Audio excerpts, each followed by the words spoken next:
오늘 말씀 보겠습니다. 골로새서 3장 5에서 10절 같이 읽겠습니다. 시작. 그러므로 땅에 있는 지체를 죽이라. 곧 음란과 부정과 사욕과 악한 정욕과 탐심이니 탐심은 우상 숭배니라. 이것들로 말미암아 하나님의 진노가 임하느니라. 너희도 전에 그 가운데 살 때에는 그 가운데서 행하였으나 이제는 너희가 이 모든 것을 벗어버리라. 곧 분함과 또 요음과 악의와 비방과 너희 입에 부끄러운 말이라. 너희가 서로 거짓말을 하지 말라. 옛 사람과 그 행위를 벗어버리고 새 사람을 입었으니 이는 자기를 창조하신 이의 형상을 따라 지식에까지 새롭게 하심을 입은 자니라. 아멘. 쉬운 성경으로 제가 다시 읽어드리겠습니다. 여러분의 생활 가운데 죄악된 것은 다 버리십시오. 성적인 죄, 악한 행동, 나쁜 생각, 지나친 욕심 등은 하나님 이외의 것들을 더 소중히 여기는 마음가짐입니다. 하나님은 이런 일을 하는 자들에게 화를 내실 것입니다. 여러분이 예전에는 이런 일들을 했을지 모릅니다. 그러나 여러분의 생활 가운데서 이런 것들을 몰아내고 힘쓰십시오. 분한 생각, 화를 내는 것, 다른 사람의 마음을 아프게 하는 말이나 행동, 선하지 못한 말들도 마찬가지입니다. 서로에게 거짓말을 하지 마십시오. 이제는 과거의 잘못된 삶에서 진정으로 벗어나야 할 때입니다. 여러분의 삶 속에 새로운 삶이 시작되었습니다. 여러분은 새 생활 가운데 더욱더 새로워져 가고 있습니다. 이것은 여러분을 창조하신 그분의 모습을 닮아가는 것입니다. 이 삶 속에서 하나님을 아는 참된 지식이 점점 더 자라날 것입니다. 아멘. 이전 중국 전국시대에 진나라 해왕이라는 사람이 있었습니다. 그는 어느 날 총나라를 쳐들어가기 위해서 군대를 거느리고 출병을 하게 되었습니다. 그런데 그곳으로 가는 길이 무척이나 험난하였습니다. 까마득한 계곡에 또 가파른 벼랑이 구불구불 그렇게 펼쳐져 있었다고 합니다. 그래서 해왕은 이런 말을 합니다. 이거 전쟁을 하는 것보다 이 지형을 돌파하는 것이 더 힘든 일이구나. 그리고 해왕은 탄식하면서 결국에 철수를 하고 말았다고 합니다. 그러던 중 이 해왕은 계속 생각을 해보니까 저 촉이라는 나라를 정벌하지 않으면 안 되겠다. 계속 생각을 하게 되었습니다. 그래서 여러 중심들을 모아놓고 대책을 세우기 시작했습니다. 그러던 중 지혜가 출중한 한 신하가 이런 말을 했다고 합니다. 왕이시여, 무리한 강공보다는 기지를 발휘해서 그렇게 대처하는 것이 어떠십니까? 저 총나라 왕은 상당히 무력이 아주 강하다고 들었습니다. 그래서 이것을 이용하심이 좋을 줄 알아요. 여러분, 무력이 뭡니까? 물질의 욕심을 이야기합니다. 그 총나라 왕이 엄청나게 무력이 강했다고 합니다. 그래서 그것을 이 신하가 이용하라는 것입니다. 그리고 이 진나라 해왕은 드디어 그것을 이용하기로 했습니다. 아주 거대한 옥으로 된 그 소를 만들게 했습니다. 그리고 그 옥으로 된 소 안에 진귀한 보물을 가득 채우게 했습니다. 그리고 이것을 만들고 있다고 주변에 소문을 내게 했습니다. 이 소문이 바람을 타고 총나라 왕의 귀까지 그렇게 전해졌습니다. 그러던 중 마침내 진나라의 사신이 도착했습니다. 그리고 그 옥으로 만들고 있는 소에 대해서 말했습니다. 왕이시여, 저희 임금께서 양국의 영원한 우호를 다지고자 큰 선물을 준비하고 있습니다. 바로 옥으로 거대한 소를 만들고 있습니다. 그리고 그 안에는 세상에서 듣도 보도 못한 진귀한 것으로 가득 채우게 했습니다. 지금 거의 완성되고 있는데 혹시나 해서 그 도면과 그 안에 들어갈 목록을 가져왔으니 확인해 보시기 바랍니다. 그리고 그 보물 목록과 거대한 옥으로 만든 그 소의 도면을 보자 이 초광은 이루 말할 수 없이 기뻤고 어서 빨리 한시라도 받고 싶은 그 욕심으로 가득 차 있었습니다. 그래서 이렇게 말합니다. 이보시게 그 귀한 예물을 과인이 언제쯤 보게 될 수 있겠소? 글쎄 옳시다. 그 옥으로 된 소가 어마어마해서 완성되는데도 시간이 걸리고, 그리고 가장 큰 문제는 너무 거대해서 산과 계곡을 거쳐오기에는 시간이 너무 많이 걸립니다. 또한 길이 너무 험난해서 그것이 혹여나 깨지거나 계곡으로 굴러떨어지지 않을까 조심스럽게 운반을 해야 하니 대략 빨라도 2년 뒤에나 가능할 것 같나이다. 뭐 2년씩이나! 그래서 이 초강은 그 물건을 빨리 받기 위해서 대책을 세우기 시작합니다. 그런 다음에 이런 말을 합니다. 우리가 그렇게 고귀한 선물을 받는데 가만히 있으면 되겠소. 그 수고에 부응해서 우리가 산을 깎아주겠소. 그리고 계곡을 묻어버리겠소. 그래서 하루라도 빨리 그걸 가져올 수 있도록 우리가 도와드리겠소. 그러니 어서 빨리 보내기만 하시오. 그리고 이 초강은 총동원령을 내려서 백성에게 노역을 시키기 시작했습니다. 그런데 초기에 조정은 난리가 났습니다. 그 공사가 너무나 무모하다고 지적을 하게 된 것입니다. 혹여나 그들이 거기로 쳐들어오면 어떡합니까? 그런데 그 선물에 정신이 팔린 왕에게 그게 들리겠습니까? 왕은 앞으로 받게 될 그 선물에 정신이 팔려서 아무 소리도 마음에 들어오지 않았습니다. 이후에 길이 완성이 되고 그 진나라 해왕의 선물이 운반되기 시작했습니다. 진나라는 그 진귀한 보물을 지켜야 한다는 핑계로 엄청난 군대를 그 호위대로 동원을 해서 같이 출발하게 했던 것입니다. 그래서 그 수레가 국경을 통과할 때 이것을 보게 된 총나라 수비대가 그 병력에 너무 놀라서 얼른 급보를 전하게 되었습니다. 그런데 이미 우매해질 대로 우매해진 이 초강은 그것을 묵살해버렸습니다. 그리고 이 거대한 옥으로 된 소와 병력들이 시내에 들어왔습니다. 모두 그것을 구경을 하려고 몰려들었습니다. 진나라의 군사들은 바로 이때다 싶어서 즉시 군사 행동을 보였던 것입니다. 그리고 주변 모두가 사륙과 아비 귀환 속에 피바다가 되었습니다.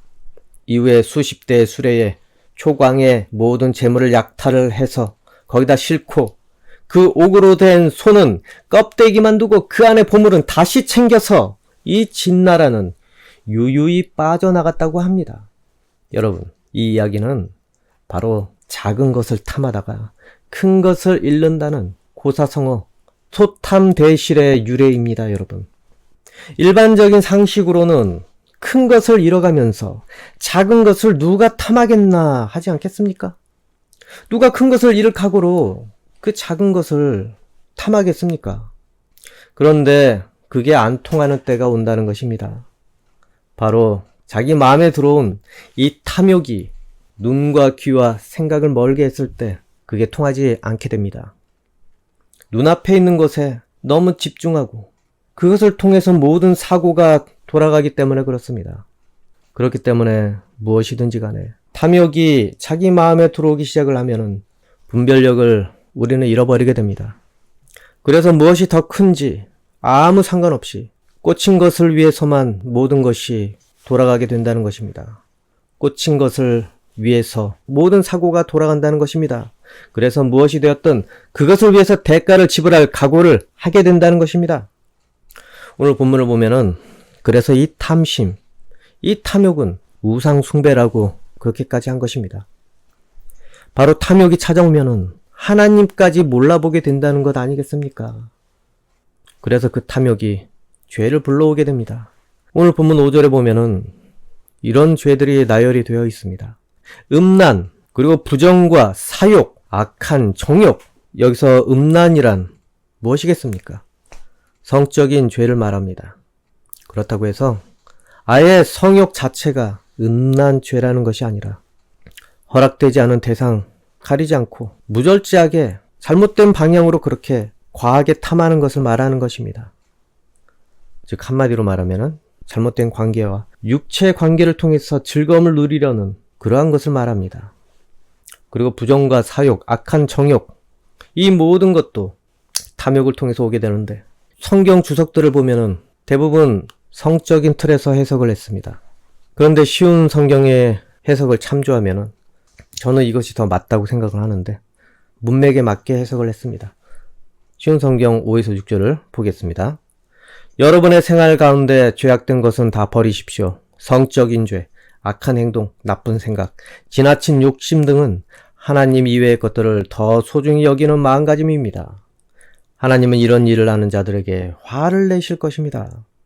즉 여러분, 이 탐욕이 불러오는 것, 하나님을 멀리하게 하는, 그리고 또 하나님을 화나게 하는 우상 숭배에 해당된다는 것입니다. 우리 신명기 5장 8에서 9절을 보겠습니다. 신명기 5장 8에서 9절. 너는 자기를 위하여 새긴 우상을 만들지 말고 위로 하늘에 있는 것이나 아래로 땅에 있는 것이나 땅 및 물속에 있는 것에 어떤 형상도 만들지 말며 그것들에게 절하지 말며 그것들을 섬기지 말라. 나 네 하나님 여호와는 질투하는 하나님인즉 나를 미워하는 자의 죄를 갚되 아버지로부터 아들에게로 3, 4대까지 이르게 하거니와. 여기에서 너는 자기를 위하여 새긴 우상이라는 그런 말이 나옵니다. 그것을 만들지 말라고 되어 있습니다. 우상이라는 본질은 바로 자기 자신을 위해서 만든 것, 그거 아니겠습니까? 자기에게 욕심을 채워주기 위해서 만든 것, 그것이 우상의 본질이라는 것입니다. 즉 자기가 욕심은 가지고 있지만은 능력이 허락이 안 되니 그것을 채우지 못하기 때문에 채워주는 존재를 만든 것이 바로 우상이라는 것입니다. 이해하십니까? 그래서 하나님께서는 자기 욕심대로 만든 그 우상에게 자기 탐욕을 채우기 위해서 절을 하고 경배하는 그 사람들에게는 3, 4대까지 벌을 주신다는 것입니다. 즉 우상의 본질은 우리의 탐심이라는 것입니다. 그 욕심 때문에 하지 말아야 할 일까지 하는 것을 탐심이라고 하는 것입니다. 너무 지나치게 그것에 몰입하기 때문에 잘못된 일을 불러오거나 잘못된 방향으로 점점 걸어가게 되는 것. 아무리 자기가 바라는 것이 있다고 해도 신을 만들면 됩니까? 안 됩니까?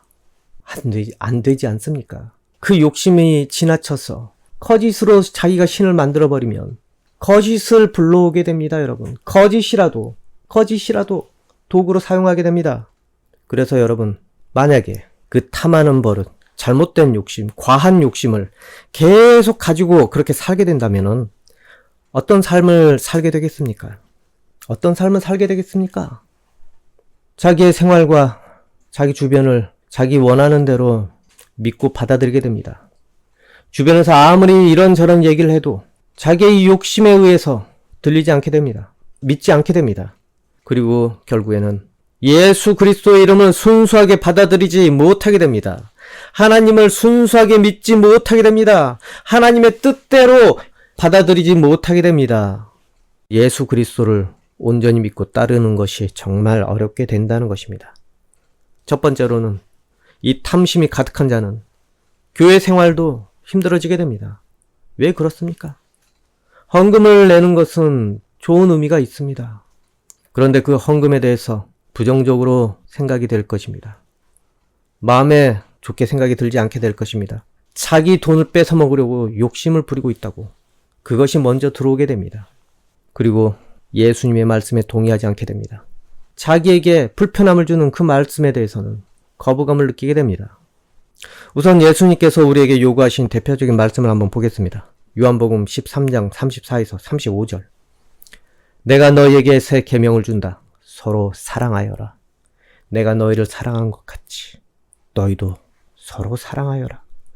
너희가 서로 사랑하면 모든 사람이 너희가 내 제자인 줄 알 것이다.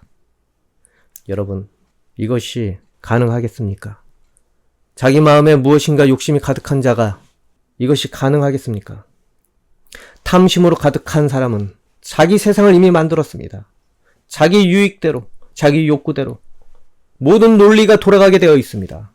그런데 사랑할 수 있겠습니까? 이 말씀이 부담 없이 들리겠습니까? 탐심을 추구하는 사람들의 사고방식은 다른 사람을 희생시켜서라도 불편하게 만들어서라도 자기가 욕심내고 있는 것을 얻어야 되겠다는 그런 사고로 머리가 돌아가게 됩니다. 그리고 자기는 도움받아야 된다고, 내가 어려움에 처한 것, 그것에 이 사람이 나를 도와야 한다고, 그거에만 가득 차 있습니다. 그래서 어찌 됩니까? 사랑하기보다는 아주 인색하게 됩니다. 어쩌면은 그런 사람들이 이 말씀을 듣게 된다면은 내가 다른 사람을 사랑하기 위해서 내어줘야 한다는 그것은 적용을 시키지 않을 것입니다. 오히려 이 말씀을 이용해서 베푼 적도 없으면서 자기 받을 것만 추구하느라고 이 말씀을 사람들에게 강조할 수도 있습니다. 주님의 말씀을 그렇게 이용을 할 수밖에 없습니다. 왜냐하면 자기 사고 논리가 그렇게 돌아가기 때문에. 마가복음 12장 42에서 44절을 보겠습니다. 가난한 과부가 와서 렙돈 동전 2개, 즉 한 고드란 틀을 넣었습니다. 예수님께서 제자들을 부르신 후 말씀하셨습니다. 내가 너희에게 진정으로 말한다. 이 가난한 과부가 헌금함에 돈을 넣은 다른 모든 사람들보다 더 많이 헌금을 하였다. 다른 모든 사람들은 넉넉한 중에서 헌금을 하였지만 과부는 가지고 있던 모든 것, 즉 생활에 필요한 돈 전부를 바쳤다. 여러분, 아무리 못 살아도 이 과부보다는 오갈 데 없고 의지할 데 없는 이 과부보다는 아마 형편이 나은 사람들이 대부분일 것입니다. 이 과부, 오늘날로 치면은 거의 노숙자 직전의 상황이라는 것입니다. 그런데 사랑받아 마땅하고 불쌍히 여길 존재로 그렇게 도움을 받아야 되는 존재인데 어떻게 했습니까? 내가 어렵다고 사랑을 받기만 해야 된다고 예수님께 와서 돈 좀 달라고 했습니까? 여러분, 나는 어렵기 때문에 사랑을 받을 자격이 있고 너는 잘 나가기 때문에 베풀기만 하라. 여러분, 이것을 어찌 생각을 하십니까? 가난하던 부하든 간에 서로 사랑하기에 힘써야 한다는 것입니다. 물론 정도의 차이는 있겠지만은 받으려고만 해서는 안 된다는 것입니다.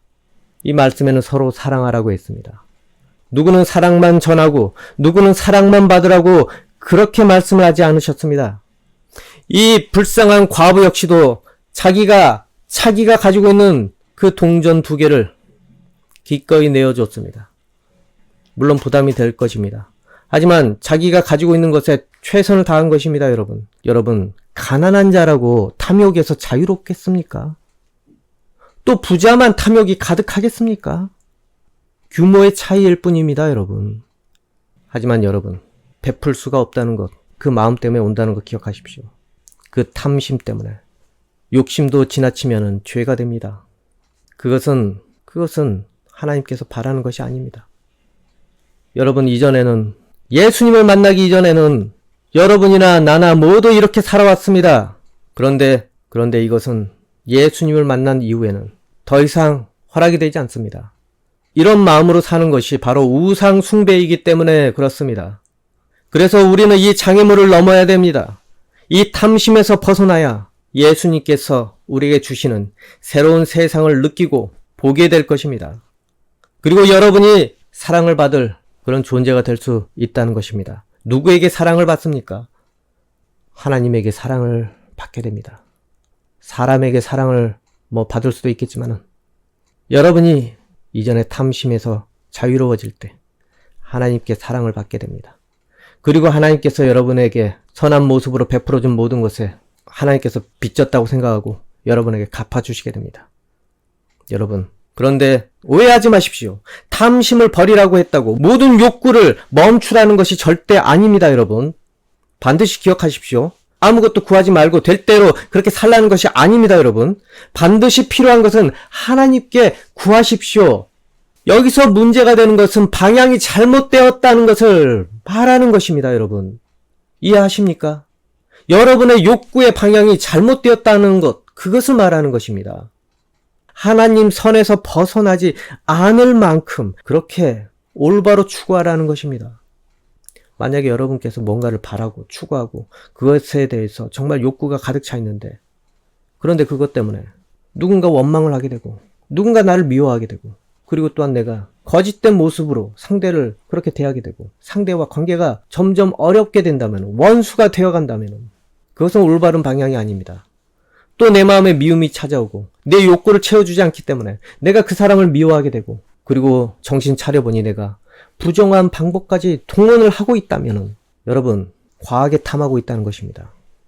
하나님께서 그것을 기뻐하시는지 반드시 확인을 해보십시오. 돈의 액수로 그렇게 따질 것이 아닙니다, 여러분. 10원이라도 그것이 탐욕이 될 수도 있고 1억이라도 그것이 탐욕이 되지 않을 수도 있다는 것입니다. 자기가 그 10원 하나 더 채우기 위해서 무엇인가 올바르지 않은 방향으로 그렇게 실행을 하고 있다면 그건 탐욕입니다. 액수와는 상관이 없습니다. 자기 형편과는 상관이 없습니다. 여러분, 이 탐욕이라는 것 반드시 분명히 잘 해석을 하시기 바랍니다. 가난하다고 용납이 되는 것이 절대 아닙니다, 여러분. 그리고 그 금액이 크다고 해서 모두 탐욕이라고 할 수도 없는 것입니다. 하나님께서 1억은 기뻐하지 않으시고 너 왜 탐욕 부리냐 이러십니까? 교회 하나 세우는데도 후딱 억대는 넘어갑니다. 그리고 선교를 할 때도 후딱 억대는 넘어갑니다, 여러분. 하나님께서는 10원이 되었든지 간에 내가 가난했든지 간에 그리고 내가 부하든 간에 그 탐욕에 사로잡힌 자에게는 분명히 진노하신다고 했습니다. 그래서 그거에 대해서 징계하신다고 했습니다. 그러니 여러분께서 바라시는 것을 늘 하나님께 여쭤보십시오. 하나님, 제가 올바른 방향에서 이거를 구하고 추구하고 있는 것입니까? 제가 이것 때문에 잘못된 길을 혹시 지금 가고 있는 것은 아닙니까? 제가 우상 숭배를 하고 있는 것이 아닙니까? 이것이 내게 충족이 되지 않으면 내가 혹시 하나님을 미워하게 되는 것은 아닙니까? 늘 물어보십시오. 그리고 여러분은 이제는 여러분이 바라는 거에서 눈을 떼시기 바랍니다. 여러분이 그걸 계속 쳐다보면은 여러분은 그것에 사로잡힐 수밖에 없습니다. 여러분이 우상 숭배가 아니라고 아무리 정당화하려고 해도 그것만 쳐다보고 매일 고민하고 있을 것입니다.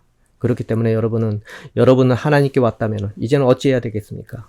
하나님을 믿고 따르기로 결정을 하고 눈을 거기서 떼어야 한다는 것입니다. 그렇기 때문에 여러분, 하나님을 만난 이후부터는 거기에 집중하지 마십시오. 하나님을 먼저 따르시기 바랍니다. 그리고 우리가 정해야 할 방향은 그 욕망에서 벗어나서 우리의 삶의 전부이신 예수님을 믿고 따르는 삶입니다, 여러분. 그것을 위해서 그 물질이 필요한 것이고 내가 무엇인가 되어야 한다는 것입니다. 갈라디아서 5장 24에서 25절 보겠습니다. 그리스도 예수께 속한 사람은 자기 육체를 정욕과 욕망과 함께 십자가에 못 박았습니다. 우리가 성령으로 새 생명을 얻었으므로 성령을 따라 살아야 합니다. 여러분, 우리는 예수님께서 그렇게 짊어지신 그 십자가를 통해서 제대로 해석이 되는 인생으로 이제 돌아온 것입니다. 이전 옛적 육체에 가득 찬 그런 사람은 이 욕망대로 인생을 해석하며 살 수밖에 없었습니다. 그래 봐야 100년 뒤면은 대부분의 사람이 땅으로 가 있습니다. 그 육체가 땅에 가 있습니다. 지니고 있던 거 다 어디 갑니까? 땅속에 같이 묻어줍니까? 그렇게 욕심내면서 살았던 그것이 다 헛되다는 것입니다. 그것들이 의미를 제대로 찾기 전에는 다 헛된 것입니다. 하나님을 만나서 하나님의 도구가 되었을 때나 그러한 것이 제대로 된 의미를 찾게 되는 것입니다. 그렇기 때문에 예수님을 만나서 여러분의 모든 육체의 죄들이, 모든 욕망과 욕정의 죄들이 그 십자가에 함께 못 박혀야지만 여러분이 모았던 그 재산과 재물과 그리고 여러분의 모든 수고가 제대로 해석이 되기 시작할 것입니다. 그것은 헛된 것이 절대로 될 수가 없습니다. 왜냐하면 그 모든 죄악된 것이 예수 그리스도의 십자가를 통해서 해결이 되었기 때문에 그렇습니다. 모든 자기를 위한 욕심과 탐욕이 그 십자가에 못 박혔습니다. 이제는 성령을 통해서 여러분의 모든 것들이 새롭게 해석이 되기 시작합니다. 여러분이 바로 새로운 존재로 다시 태어났기 때문에 그렇습니다. 그러면 이전처럼 내 목숨을 위해서 그러한 것들을 탐해야 되겠습니까? 내 목숨이 이미 하나님의 소유인데, 그리고 내가 왜 열심히 살아야 되고, 내가 왜 돈을 열심히 벌어야 되고, 내가 왜 공부를 열심히 해서 좋은 곳에, 좋은 위치에 가야 하는지, 이제 그것은 나를 위해서가 아니라 하나님께서 그것이 필요하시기 때문에, 여러분에게도 필요하기 때문에 그것을 채워주시게 됩니다. 그것은 내 욕심의 근거에서 하는 것이 절대 아닙니다. 이전과는 너무 차이가 있습니다. 여러분은 왜냐면은 다시 태어났기 때문에 그렇습니다. 여러분이 하는 모든 것은 이 땅에 썩어서 없어지는 것에 끝나지 않습니다. 여러분이 열심히 힘들게 번 것으로 베풀고 하나님 일을 위해서 사용하게 되고, 그런 것이 이 땅에서 끝나지 않습니다. 이 땅으로만 끝나지 않습니다. 그것이 하늘 창고에 쌓이게 됩니다. 하나님 일을 위해서 여러분이 헌신한 모든 수고와 땀과 그리고 하나님께 내어드린 모든 것이 하나님 창고에 쌓이게 된다는 것입니다. 그러니 여러분, 이제 하나님께서 채우게 도와주십니다. 그렇기 때문에 우리는 그분의 이름을 믿고 하나님 나라에 들어온 삶이 된 이후에는 이제는 여러분이 어떻게 살아야 되는 것이 하나님 보시기에 올바른 방향인지 깨달아야 한다는 것입니다. 여러분이 모든 삶의 목적이 구원에 있어야 되는 것입니다. 그리고 하나님 나라에 있어야 되는 것입니다. 그리고 예수 그리스도 그 이름에 있어야 된다는 것입니다. 그러면은 여러분의 존재는, 여러분의 인생은 여러분이 생각하는 것보다 더 크고 귀한 존재가 된다는 것입니다. 여러분은 그것으로 새로운 삶에서 새롭게 해석이 될 것입니다. 의미 없는 삶이 아니라 영원한 삶의 시작으로 이 인생은 해석이 될 것입니다. 이제 이전의 삶에서, 이전에 자기가 살던 그런 삶의 범위에서 벗어나야 합니다. 자기 작았던 그 영역에서 벗어나야 된다는 것입니다. 우리가 생각하고 우리가 이해했던 자기의 삶이 무엇입니까? 내 인생을 평안하게 하려고 했던 것이 전부 아니었습니까? 이제는 여러분이 생각하던 그 삶에서 벗어나서 하나님의 범위로 들어와서 여러분 인생을 해석하기 바랍니다. 하나님의 능력의 범위 안에 들어와서 자기의 인생을 해석하기 바랍니다. 이전에 자기 자신의 능력에 의해서 살아왔던 거기서 벗어나십시오. 그거는 탐욕과 욕정에 불타서 자기 능력으로 아무리 해봐야 되지 않아서 우상까지 만들 수밖에 없었던 그런 영역이었습니다. 100년도 못 살 인생의 영역에서 모든 것을 계획하고 채우려고 그렇게 살았던 것입니다. 이제는 하나님의 능력의 범위로 여러분 들어와 있으니 이제는 여러분께서 해야 할 일은 하나님께서 돌보시고 도우시는 영역 그 안에 합당한 모습으로 사시기 바랍니다. 또한 그 가치를 제대로 해석을 하시기 바랍니다. 무엇이 크고 무엇이 작은지 제대로 구분하시기 바랍니다. 여러분 아직도 어항 속에서 이것이 삶의 전부라고 혹시 보고 계십니까? 예수님을 똑바로 믿기 시작한다면 이제 눈앞에 큰 것이 보이기 시작할 것입니다. 하나님께서는 분명히 하나님을 믿고 따르는 그 사람에게 볼 수 없었던 인생의 큰 그림을 보게 하실 것입니다. 여러분의 펼쳐진 인생의 그림을 알고 싶다면 여러분의 모든 욕구와 욕망의 방향을 하나님께 향하십시오. 그러면 하나님께서 여러분께서 채우지 못해서 잘못된 방향으로 갔던 모든 것들을 변화시켜 주실 것입니다. 이 녀석아, 겨우 그거 그리려고 그런 욕심을 부렸니? 겨우 그거 하려고? 내가 그려주는 너의 인생의 그림을 보거라. 나만 따라오거라. 똑바로 살게 해줄게. 하나님께서 여러분 인생에 개입을 하기 시작을 하실 것입니다. 그러니 여러분, 하나님께서 새로운 그림을 여러분에게 그려주신다는 것을 꼭 믿고 하나님께서 바라시는 모습으로 살기 바랍니다. 절대 탐욕을 부리지 마십시오. 그리고 그 탐욕이 무엇인지 똑바로 해석을 하시기 바랍니다. 노력 없이 살라는 것이 절대 아닙니다, 여러분. 방향이 잘못되었기 때문에 탐욕이 되는 것입니다. 저는 여러분께서, 하나님께서 여러분에게 풍족한 인생으로 만들어 주시기를 소망을 합니다. 무엇을 위해서? 여러분 자신 인생을 위해서이기도 하지만은 그것을 통해서 하나님께서 일하시기 위해서 그렇습니다. 어려운 형제와 자매, 그리고 또 하나님 나라를 위해서 그것이 도움되기 바라면서 여러분께서 풍성한 인생이 되기를 소망을 합니다. 하나님께서 좋아하실 일을 위해서 그것이 쓰이기를 바랍니다. 이렇게 된다면 이전에 여러분 삶을 지배하고 있던 그렇게 큰 것 같았던 것들이 그리스도 예수를 믿고 난 다음에 이제 작은 것이 될 수밖에 없습니다. 그리고 하나님을 알면 알수록 여러분이 알던 옛적의 삶의 영역은 점점 줄어들게 될 것입니다. 그리고 새로운 더 큰 영역으로 여러분의 삶은 확장될 것입니다. 우리에게 그동안 오픈되지 않았던 여러 가지 영역들을 하나님께서는 열어주시게 될 것입니다. 그리고 놀라운 세상을 여러분에게 보여주게 될 것입니다. 고린도후서 4장 17에서 18절을 보면은 우리가 잠시 받는 환난에 경한 것이 지극히 크고 영원한 영광에 중한 것을 우리에게 이루게 함이니 우리가 주목하는 것은 보이는 것이 아니요 보이지 않는 것이니 보이는 것은 잠깐이요 보이지 않는 것은 영원함이라. 여러분, 사람들은 눈에 보이는 세상이 전부라고 생각을 하겠지만 우리가 볼 수 없어서 판단할 수 없는 더 큰 하나님의 세상이 우리 옆에 있다는 것을 하나님께서 분명히 가르쳐 주실 것입니다. 보여줄 것입니다. 그러니 여러분 부디 작은 것을 탐하다가 비교도 못할 엄청난 큰 것을 잃지 않기를 소망합니다. 영원한 삶을 이 짧은 인생을 통해서 잃어버려서는 안 된다는 것입니다. 하나님을 알면 알수록 하나님께서 주신 큰 것은 점점 더 확장이 되어서 여러분 인생 가운데서 넓어질 것입니다. 하나님의 나라의 영역이 여러분 인생 가운데 확장되며 펼쳐질 것입니다. 점점 펼쳐질 것입니다. 그 위대한 하나님 나라가 여러분 가운데 있습니다. 그것은 여러분을 향한 하나님의 크신 사랑이 증명이 되고 있다는 것입니다. 부디 하나님의 크신 사랑으로 드넓은 하나님의 은혜의 세상에서 복된 인생으로 평생 감사하며 여러분 인생을 살아가기 원합니다. 기도하겠습니다. 아버지 하나님, 우리가 작은 것을 탐하다가 큰 것을 잃어버리는 경우가 종종 있습니다. 아버지 하나님, 우리가 집중한 것이 너무 커 보이고 그것이 너무 괴로워 보이고 그것이 전부인 것으로 보이는 경우가 있습니다. 아버지 하나님, 혹시라도 우리가 그것에 사로잡혀 살고 있다면 우리의 눈을 그곳에서 벗어나게 도와주시옵고 우리의 마음과 눈이 하나님을 향해 있기 원합니다. 그래서 하나님께서 더 크신 것을 가지고 계시다는 것을 우리가 깨닫기 원합니다. 아버지, 우리 짧은 생각으로 모든 것을 판단하지 않도록 도와주시옵소서. 하나님께서 우리의 모든 것을 보시고 인도하시기 원합니다.